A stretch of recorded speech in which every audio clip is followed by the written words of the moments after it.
Thanks for joining us on Coast to Coast Pest Talk. What's up, guys? Gabe here with Pest Patrol. Thanks so much for tuning in once again to Coast Pest Talk.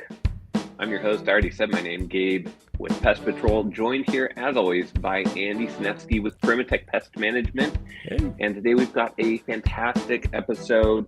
Linsday Mastrogiovanni. Nice. Good. With Conscious HR.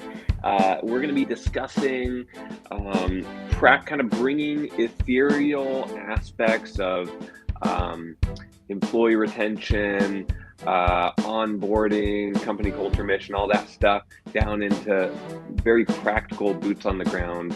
So let's jump in. Linsday, this is Gabe, my podcast sidekick here. I like Podcoast.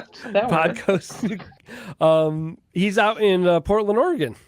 Oh, all right. East Coast, West Coast. Exactly. Coast to coast. I get it. You get it. All comes together. Oh my gosh. I wanted to get you on today because you had said some things. I was just telling Gabe, you came to like an owners group meeting that we have monthly, and you presented on HR. Yeah. And there were some key things in your presentation that stuck out to me as being extremely unique and stuff that I'm extremely interested in. And a lot of it was right on the front end when we talked, or when you were talking, was that before the hiring, before the onboarding, before the policies, before all these other things, there's this mission, vision, values that need to guide all those other decisions are based on that foundation. Yeah. And that's something that's near and dear to my heart. And I think it's something that we glance over a lot of times. We talk about a lot, but I don't think many times we talk about it deeply enough. Mm-hmm. So you end up with sort of, I guess, like a surface level discussion about these things. That's kind of the issue with I call it the more fluffy, flighty, cultural type of topics, is in order for them to be effective, other than just making you feel good, you have to tie it to some type of practical outcome. And especially, I mean, in the world of HR in general, but especially as coaching becomes a larger kind of industry in and of itself, often the practical part gets left off. So, sure. I mean, obviously it's right in our company title, Conscious HR. Like, we think consciously, we think intentionally, but we still always tie it back to the practical of, like, how are we actually making this thing work other than just making us feel good? Yeah.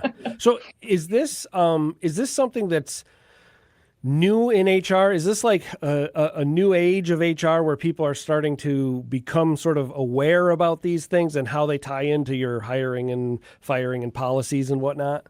I don't know if it's new, but I think there kind of traditionally has been two schools of HR, and there's even different names for HR now, and kind of people are trying to change the understanding of what HR is as an industry. But you go way, way back, and it's like personnel, right? It's paperwork, it's rules, it's documentation, it's very transactional.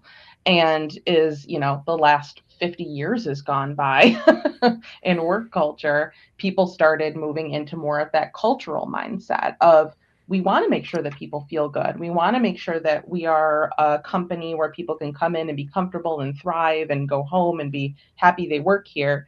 But there wasn't a whole lot of the holistic look at, like, how do we still take care of the paperwork and the transactional things that still need to happen, but also how do we marry that with the feel-good cultural things? So it's kind of been these two camps that has really developed into culture or in DEI and people-focused initiatives, and then there's the compliance and the tactical. And along with that, like small business in particular, they tend to focus more on the transactional and the paperwork and the compliance because they, one, don't think they're big enough for the other stuff to matter, or two, don't have the dedication, the time, the resources, the payroll to be able to support more of a strategic, overarching cultural look at things. You said a couple things that are really hot button things for me, transactional and tactical. And that's sort of like there's a divide between the personal and the tactical and transactional stuff. I've always had this kind of thought that we have this holdover idea of human resources, that we manage them like other resources from the Industrial Revolution. Yeah. It's like you have natural resources and capital and humans, and you just buy and trade. It's the worst name. Yeah. Right. So are we in a period where we're moving away from that idea a little bit, and we're moving towards, I guess, unification between this like transactional side, where it is a business deal, like anytime you have an employee and you have policies and you're paying them and whatever, there is some sort of transaction there, but there's also there are two humans that are involved in that transaction. Are we sort of merging these a little bit? And it sounds to me like you're sort of like right on this front edge of that. I feel like I am. Yeah. And I'm certainly not the only person doing it. I think that we are unique in that we're dealing with small business. I think this is a lot easier an approach when you're talking about mid to large size companies, where again, there is more of just a general budget to be a little bit more creative and curious about what the new world could really look like. And I think a lot of these changes, honestly, is going to come with a change to the word HR. And here I am with HR in my company title. Like, we'll see what happens in 5 years. But I think there's way too much of a just like hooked in concern, misconception, misunderstanding about what HR is, in order to carry it forward in a way that people see that it is actually impactful as to your business, to your bottom line in a money way. But then the second part is like, you can know this, but how much is the risk really? And even if you take that risk, what is the cost of this fine or penalty, and weigh that against the ultimate operation that you have? Does it matter? Is it going to make a better environment? Is it going to benefit your company to go against what this rule or regulation is? What's the downside of that? Do you really care? And maybe you're going to actively not follow that regulation because ultimately it doesn't matter anyway.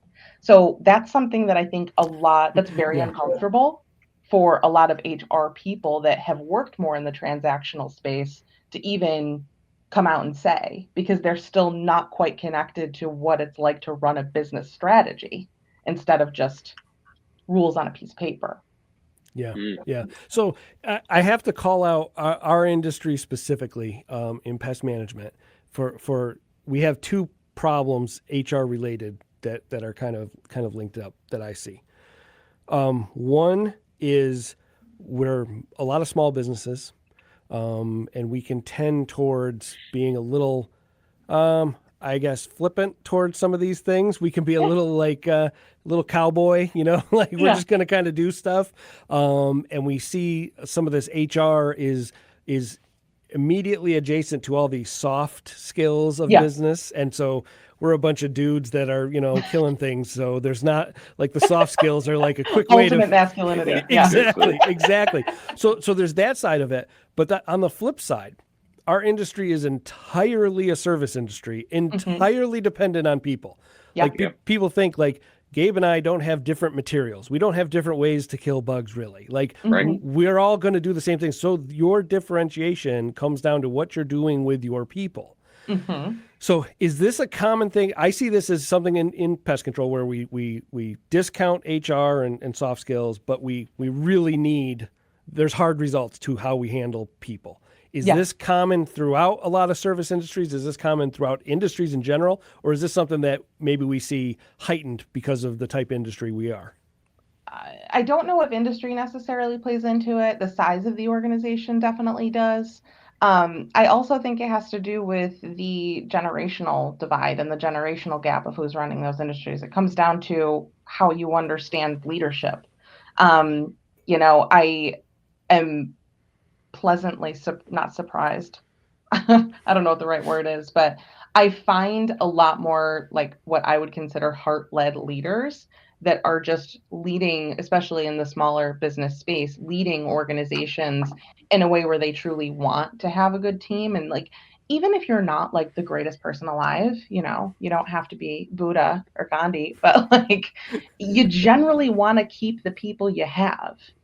any leader, good or bad, you don't want to have a revolving door of new people. Right. That just nobody wants to do that. So the soft skill piece, like the sell from that aspect, even if you're not somebody who is like, oh, I just want to have great feeling people, is why don't we keep the people that you do get? The answer to those things is usually in staffing, in strategic staffing, and strategic people strategy. So what are the type of people that you're going to bring in, even if you can't facilitate the development of those soft skills yourself? How do you find the people that have those skills that you want anyway to put in a leadership capacity so that they do have the skills to find those other people too? So a lot of it comes down to really, who are you as a business owner? What type of person are you?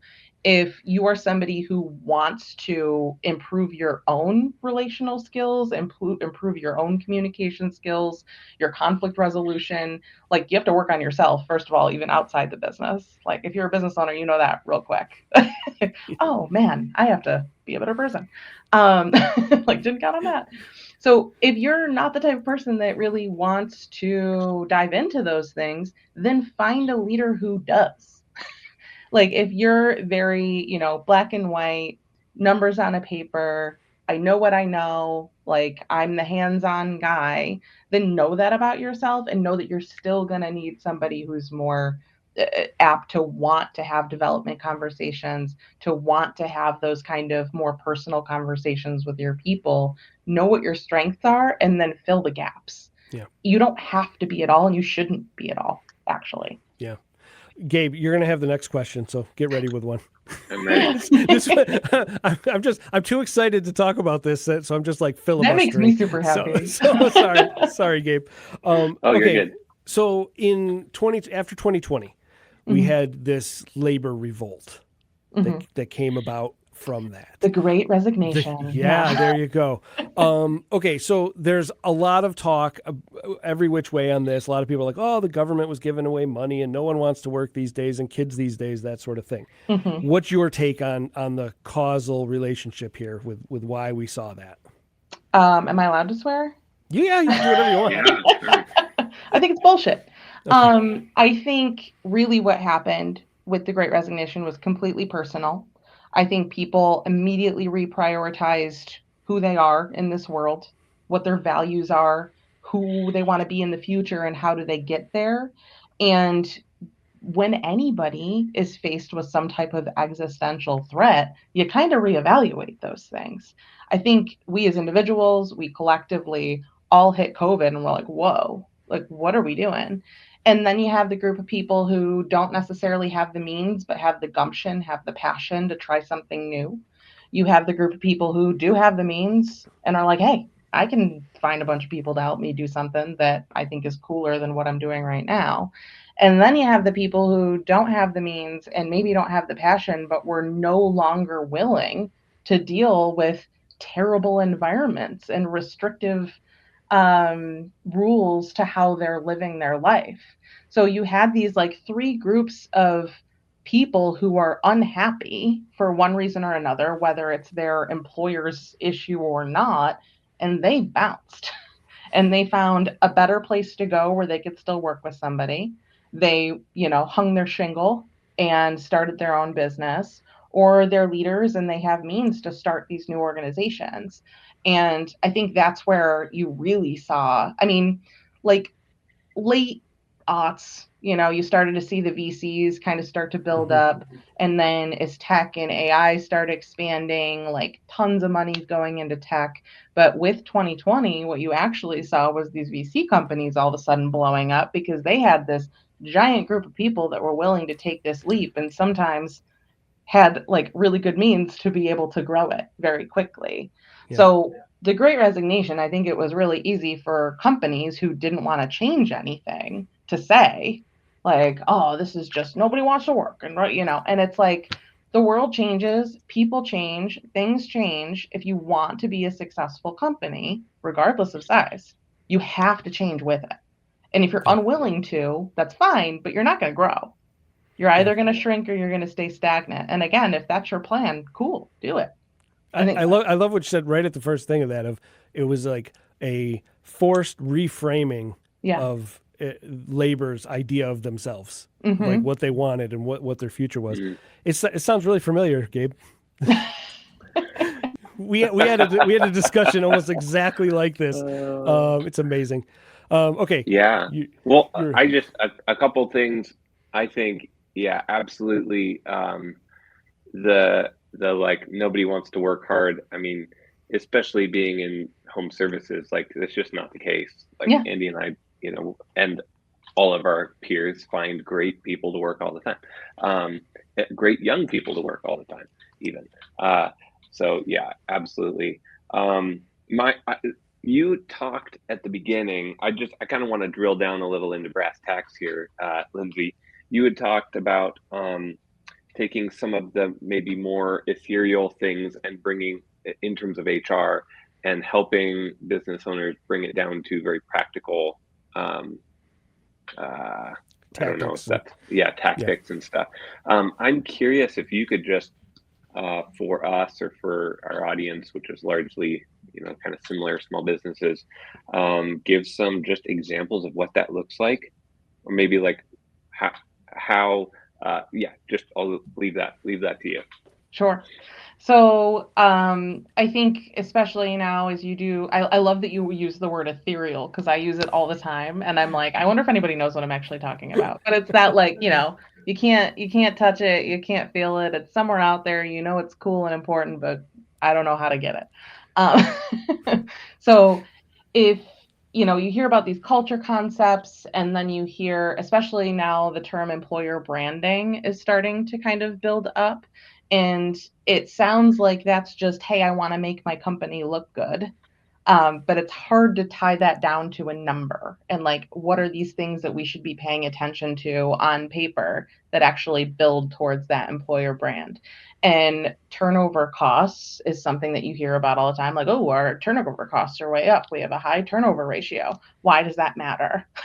Well, the turnover cost really is going to equate to how much work and how much productivity you're missing out on when you do have this revolving door of people. Or similarly, your time to fill amount of time, between posting a job and actually filling it, paired with your turnover. What is that amount of time? How is it kind of, how much sales are you missing out on versus Right. how much payroll are you paying out or not paying out? What is your one person that's now working two different jobs? How is their productivity diminishing? And how much sales are you losing because this one person's doing these two jobs in the meantime? So those are the actual numbers that you want to collect. And it comes back to not just the how an employee feels, which is certainly important because it leads back to like termination and time turnover costs and all those things, but it also ties directly back to your bottom line. What am I paying out in payroll? And some people are like, hey, I haven't filled that position yet, I'm not paying it out. But if you're talking about something that's going to be service related or sales related, like if you have a guy out there in the field, you have this open position, you're missing out on 3 or 4 jobs a day now because you don't have this job filled. Your time, especially in your industry, is directly tied to how many jobs that one human can actually report to. And there's efficiencies, like I'm sure, like technology and sales calls instead of a direct visit, and those type of things, I think, greatly depend on the culture that you're building too. Coming back to the brand part of it, sure, a sales call might be easier, might take less time, but if you build relationships based on the face to face, and the trust is really with people in their homes, and like, then maybe you should be doing face to face sales calls, and it's part of your culture. So these things directly tie back to service, to sales, to bottom line, to profit. And often it's just like the title of the thing thrown out there, like turnover and time to fill. And it's like, why does it matter? That's great. It's funny. It's funny to me because I definitely heard echoes of what we talked about, Gabe, probably, I don't know, 6 months or a year ago, about the 4 KPIs to measure your company culture. Mm-hmm. Do you remember what they are, Gabe? No. Gosh. Oh my gosh. Lindsay just literally hit on every single one of them. And so Okay. it's super validation for me. I love hearing this. We're all We good. had 4 KPIs that we track to kind of gauge in a real rough way of how good your company culture is. One was your recruitment. How's your recruitment going? Time to Right. fill a position. Mhm. Are you having to pay way extra because you can't get anybody to work there? On the flip side of that, turnover of your employees. How many people are leaving your company? And then on the company side, your organic growth rate. Like, Mhm. are you putting out a company culture that customers want to be a part of? And then on the flip side of that, attrition. What's Mhm. going out the back door of your company? And those 4 points, it's not by chance that it's the places where your company and brand interface with humans, either Mhm. internally or externally. Are they wanting to come to you and stay, or are they not wanting to come to you? And if they do actually accidentally find their way to you, they want to leave. Mhm. That's a great, those 4 KPIs to me are like a great way to put concrete around this idea of culture Yeah. that we can't And seem to it's get our hands on. yeah, they're not just niceties. They're direct impact to Yep. your statements. That's, Yep. what I've been preaching for years, and until I mean, even when I started Conscious HR, I didn't necessarily have like a concrete way of helping a client get to those things. I just knew in practice what needed to be done. So we've really been building like our IP, like what is the conscious HR process to paying attention to these things while also not like, beating it into your head. Like nobody wants, you're Yeah. still running a business. Like Yeah. I, I think that's another piece that a lot of HR people forget. Like yes, this is the business. People is business, but also there's a thing to do. There's a widget to make. Yep. There's time to spend. Like there's a specialty, and that's what's creating the business. And yes, it takes all these people to run it, but you really, really have to understand the business owner, the leaders, the executive team, the stakeholders. You have to know what's important, and that answer is going to be a million different things. And then you have to have a people strategy tied to that profile. So there is no one size fits all Yeah. solution in HR. You have to kind of build out those different profiles to be able to say, okay, this works in this industry, in this situation with this type of a leader, and we can prove it works. Like it does So impact that.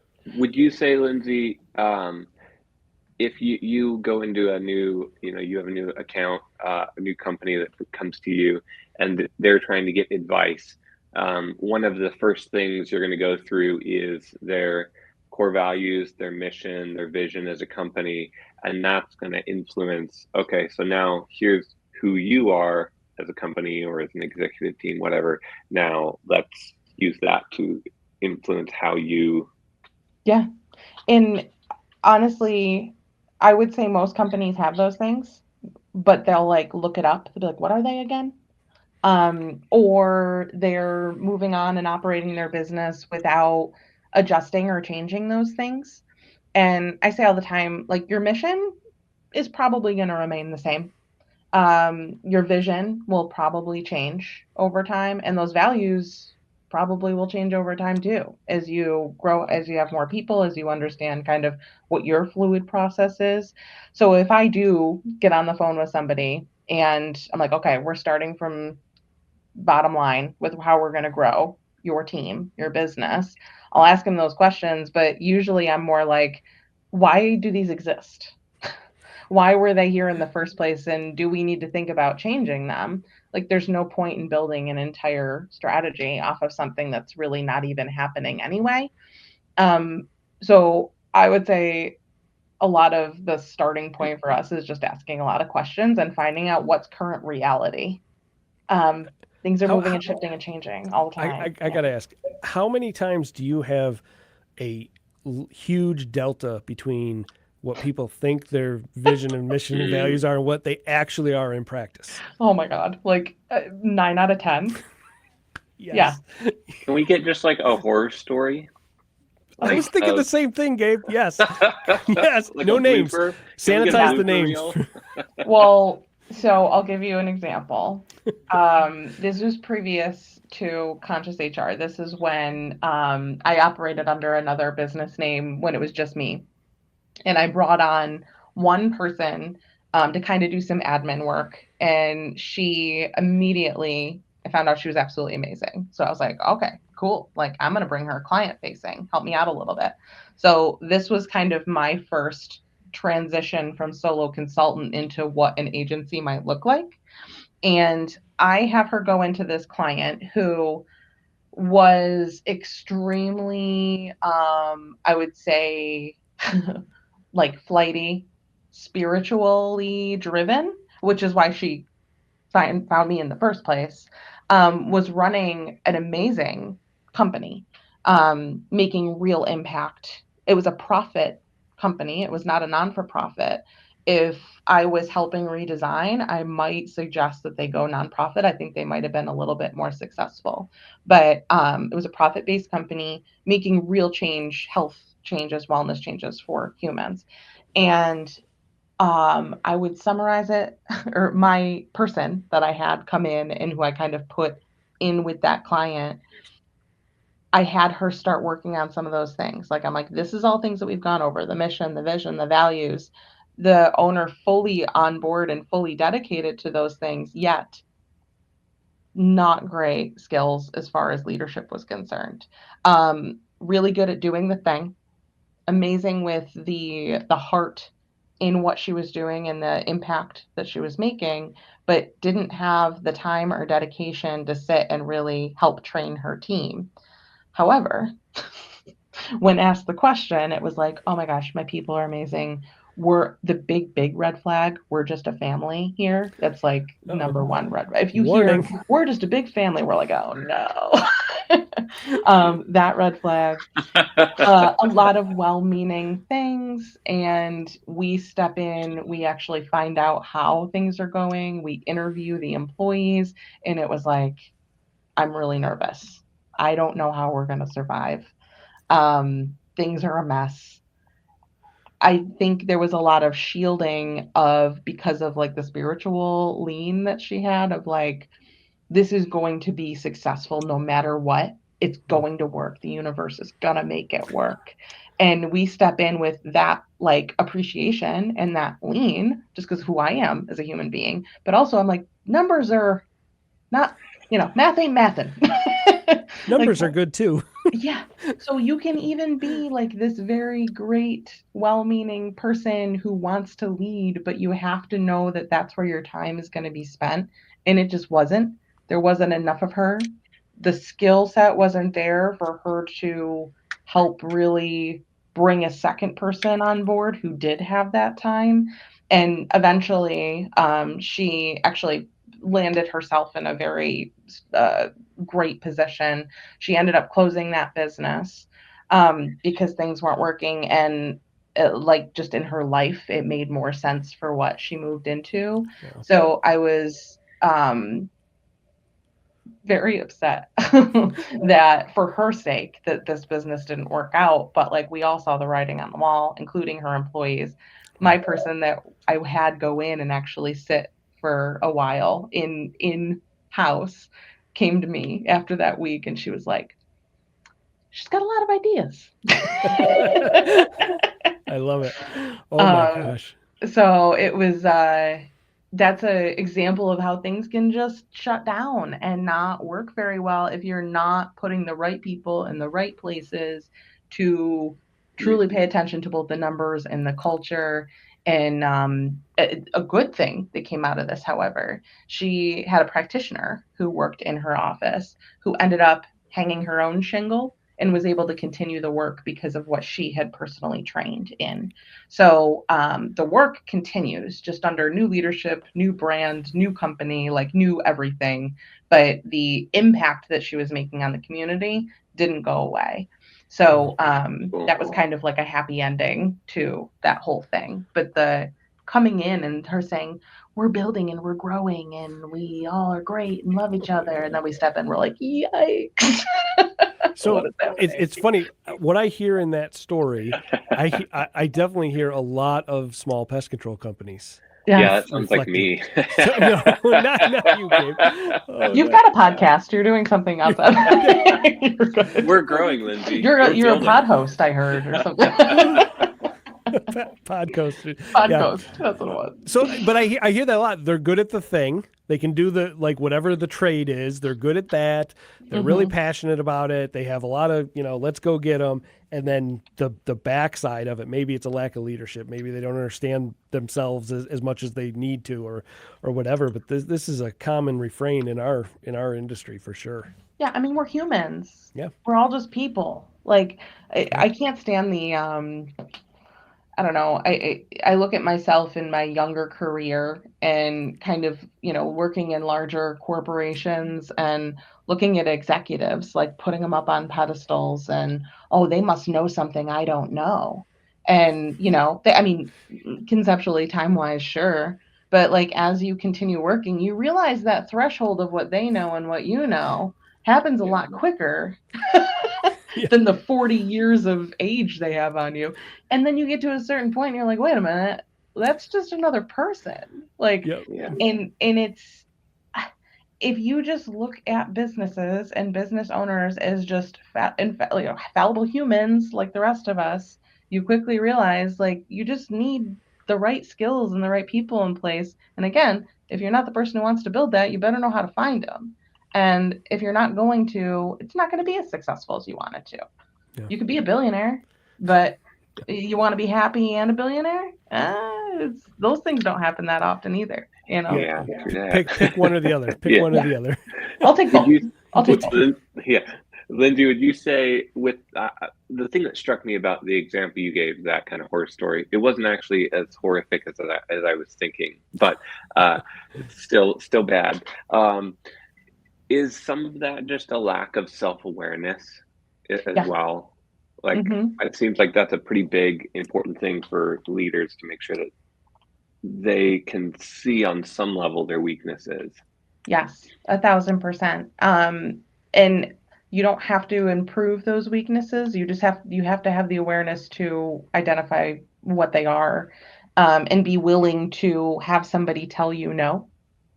I think is a huge thing to being actually successful. I think you can go a long way with some yes men, but to improve your employer brand, especially, you have to be willing to have people tell you you might be wrong, or even if not wrong, you're not thinking about things the same way. I want out of the box workers. I want people who are thinking differently than I am. It doesn't mean that I can't say no. Like, if my employees come to me with a brilliant idea that I think is actually great, but it's not the right time, or we're not in a financial position to support it, I'm still going to say no. It doesn't mean that I don't want them to come to me with it, don't appreciate it. So it's all in the kind of my empathy and my communication skills to say, like, hey, this is a great idea. One, they're comfortable enough to come with me anyway. Like, that's a big hurdle. Two, what is it? Does it make sense right now strategically? Where can we put that, or are we not at all?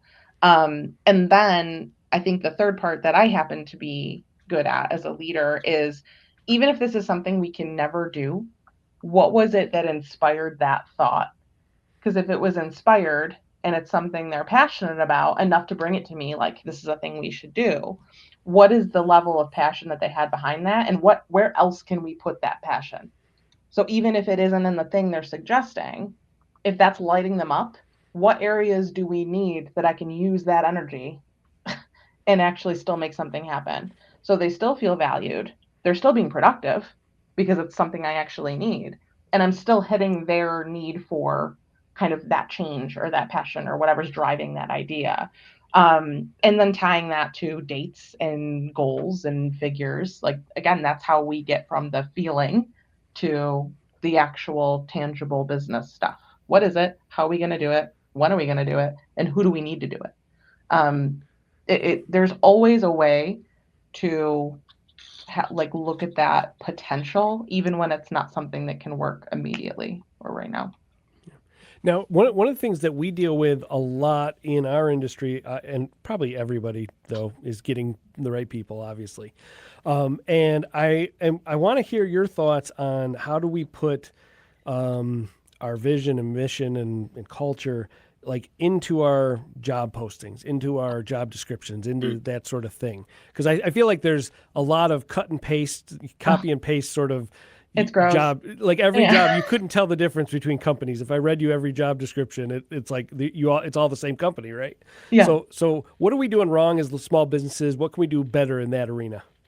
Well, I can tell you relying on ChatGPT to spit out a more creative one is actually not helping. No. Maybe we get to the That's point where true. it does, but even ChatGPT is so like, oh, that's definitely ChatGPT. We're already at the point where we can tell it's a robot that wrote it that's supposed to be more intelligent than we are, which it is, but like, it's a whole thing. I think I could go down the AI route. ChatGPT, I use it all day, every day. Like I Sure. can't. It's amazing, but you have to know how to use it appropriately. That's a Sure. whole conversation for a different day. Sure. But the biggest thing that I tell my clients when they come to us, we've been doing a lot more staffing and recruiting for our clients. When you come on as a retainer client, like if you have an opening, we'll post it for you. We'll screen, we'll do the whole front piece of it. And the biggest thing I tell them is honesty. Like, you don't have to fit into the mold of what you think will attract people because it's what people are telling you will attract people. You should not do that. If you post that a job is remote because you're like, I don't care if they work from home for sometimes, and you know that that's what HR people have told you people are looking for. But if the reality is you want them in office 3 days a week, you want them to get in their car and drive places, you want them to be available 24/7 on Slack or texting or calling, whatever, like put those things in the job description, put them in the job posting. It doesn't matter what your requirements are, but you need to put what they are so that the right people are attracted to the right requirements. That is like the number one gap, is just being honest. Just because you think it sounds bad doesn't mean it is. But if you attract one person who's looking for remote work and then you're surprised in 3 months because they never want to come in, well, then maybe you should have put that it was in-house requirement. Like, it's people think that they're limiting their pool, but then you're just diving into the turnover issue and you're contributing to not a great employer brand. Just post exactly what it is you're looking for and you'll find it at least easier. That's the biggest So are thing. you're saying you would favor a I guess poorer quality job posting that was very honest over a really high quality, well written one that is like, meh. I didn't say that. Okay. I guess I would favor a Yeah. poor quality, honest one. At least it would make me laugh. I'll put it There that you way. go. That's one of our values, is laugh through the irony. It's literally one of our values, and we put it out there. Nice. It's the like top line. So yeah, like it would make me laugh, but it should be honest, and also it should be, you should list your value. Literally list them right there. This is who we are as a company. These are our values. These are the types of people we want to work with. Don't put we're just a big family. Like everyone, even if you do and you are and everything's great, just don't put it. Just don't do it. Big red flags. So yeah, honesty, throw them right out there, top of the job post. If you have a job title for a customer service rep, for sales rep, for insert, whatever it is here, everybody knows what that is already. Like, you don't need to dive into the duties of the job. The industry might change, the scope is going to change, but like a sales rep is a sales rep is a sales rep. You're responsible for driving sales in some manner or another. Everybody knows what they're looking for already. So the first thing that you should put out there is who you are as a company. That's how you're going to find the people that are applying, one, or even getting down to the tasks and descriptions, because they're already reading through who you are as a company. And you're still going to have to weed it out a bit. But there's, like, again, nobody is that, unless you're coming up with these super crazy job titles, which I never recommend. Have cutesy internal titles if you want. But when you're putting a job out there, like, people are searching and looking for sales rep. They're looking for customer service. They're looking for marketing. They're looking for PR. They're looking for HR. Like, just put what it is right in the job title so people can actually find it. Put who you are so you know that they're actually interested in working for you. Put the requirements, remote, compensation, put all that stuff right there. Then start diving into like what they're actually responsible for. You still have another 2 or 3 rounds of weeding out through screening and interviewing, but that's like a giant piece that most people, when they copy paste and put a job description out there, you're also wasting your own time because you have a bunch of people you're going to have to weed through that didn't even qualify with interest in the first place. Yeah. Now, for the small companies who don't have HR background and find themselves having to do interviews, where are we screwing these up? Do people have a protocol, a procedure, or are people just winging it? What's happening out there? I think the biggest thing I see is people immediately are hiring people to make them feel good, and it doesn't work out very well. I like this person. I think it has nothing to do. I shouldn't say this. I'm just going to. I don't know why I'm saying I shouldn't say this. I really don't think most of it has anything to do with discrimination. I don't think any of it has to do with disability. I think the most poor decisions come from people making poor gut decisions based on an interaction and how they like somebody. The other big thing I see that's a mistake is I know them, so they must be good. Or I don't want to put a post out there Oh no, Gabe! because I went to high school with them. What's and I'm going like, on here? Okay, can I just? Gabe? Okay, if Lindsay, anyone's just on. listening to this, Hold Gabe that just thought, shrunk. Lindsay. Okay, so I just he pulled a homer into the bushes. Yeah, earlier this year had hired a director of sales that was going to just oversee, just run everything sales wise. I completely forgot about this story. Wanted them Oh my god! to grow my sales team and just rock it. And I had known this person for years, over a decade, but I hadn't been close, like in community with them for probably 5 years, 5 or 6 years. And in that time, they had become an alcoholic. Mm-hmm. And I've heard this story a number of times. So I hired them. Just because I was like, they'd be a great fit. I've known them. They have good skills. And then they ended up coming in and they were drunk every day for the first 10 days and I fired them. So yeah, that was fun. It's just because you know people and you like them doesn't mean they're gonna, one, be a good employee, or two, even if you feel like they're a good employee, maybe they're not being productive and maybe they're not contributing to the organization. And just because somebody's not a salesperson doesn't mean they're not contributing to the sales of your organization. So it's another actual number that we come down to, that we look at, is how is this translating to actual income for you. It's like I said, that I hear that over and over and over again, substance abuse issues, and it's typically in blue collar jobs. It just happens more often. It's small towns, smaller business stuff. And those are things, especially with alcoholism, that you don't see until you're in it, because a lot of people that are alcoholics are functional alcoholics. And honestly, I've come across a lot of business owners that didn't really seem to care until they realized they were driving their vehicles. So it was like, oh, well, they're driving themselves, I'm not that worried about it. And I'm like, what do you mean? Like, they're driving on company time. They're like, but it's not my car. And then all of a sudden they get a fleet of vehicles. Oh my god! And they're all of a sudden they can't be covered because they have insurance changes. And I'm like, how did you not care about this before?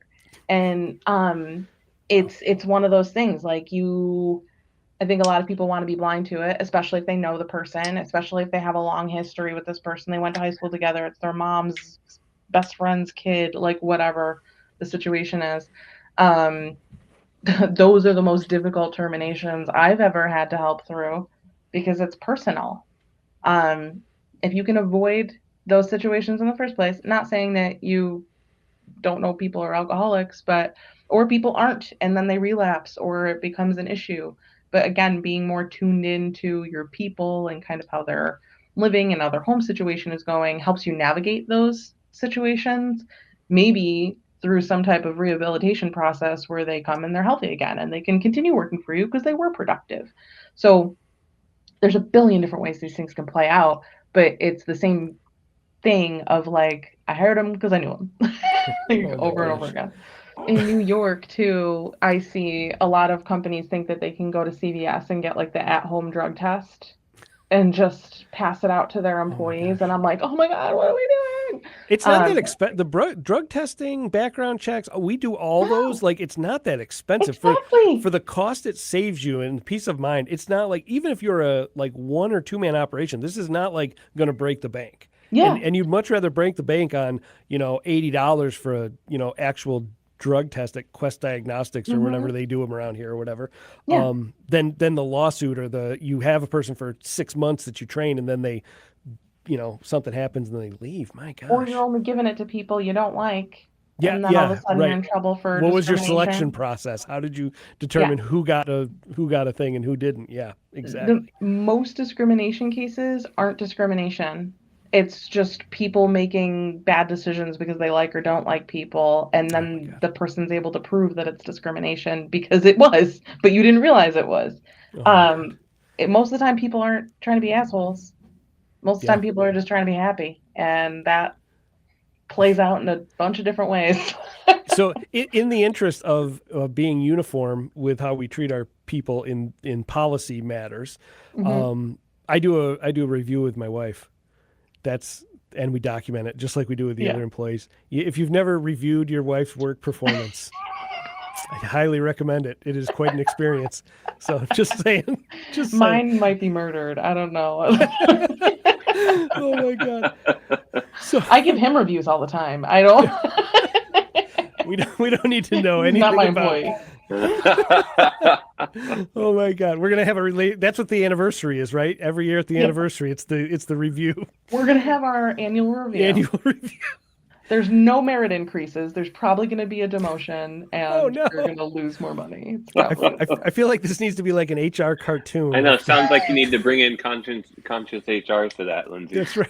That's good. I do like to marry comedy in everything I do. Do you have a rubric, the husband rubric? No, but my passion is in leadership development. So there you go.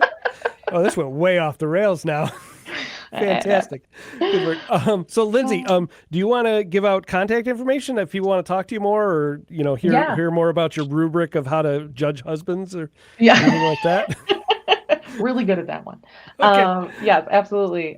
You can find out all about us at conscioushr.co.